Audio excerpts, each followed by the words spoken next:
In a nutshell, where do you see the implications? I mean, first of all, let's say the policy implications of your work at the OECD in setting standards on tax.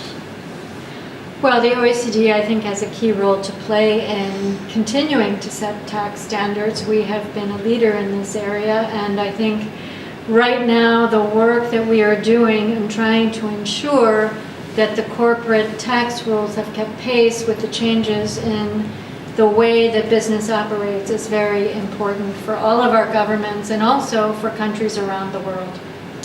Okay. Dr. Erik Wijkström, in your view, I mean, what is your take concerning WTO's involvement in incorporating international standards set elsewhere by standard setting institutions?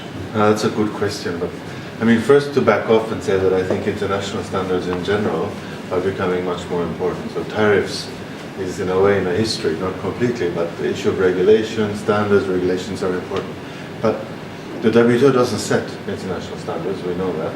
And yet a lot of technical good work is done at the multilateral level there, so we need to be able to refer to them.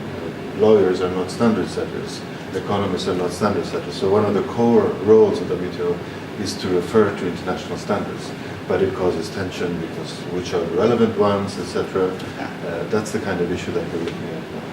I would like to ask both of you, I mean, what was your, let's say, evaluation of the whole event? You see, what we try to do here at the Global Governance Program is bring very, very few lawyers, although there are many legal students, because we believe that law is not a science, it's an art, no? I mean, we need to speak to the economists, we need to speak to the policymakers, and try to understand their legal thinking this way through interaction with people outside their discipline.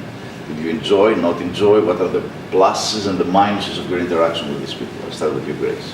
Well, first, I have to confess, I am a lawyer. So Nobody's perfect. Nobody's perfect. No, I am a lawyer, but for me, it was great to be in an environment where the main focus was not tax, to see the linkages between what's happening in the trade area with what we are doing in the tax area. So for me, that was quite valuable also to have this mix of academics, of other international institutions was quite valuable. Seeing these new perspectives, I think, is eye-opening. This was very, I mean, I like international standards. This is an interesting area, although most people go a bit blank when you say it. But so these were 2 days where you saw the economic benefits of them, you saw some legal aspects, you really had experts on the field that spoke about this subject, coming from many walks of life. So this, for me, this was interesting.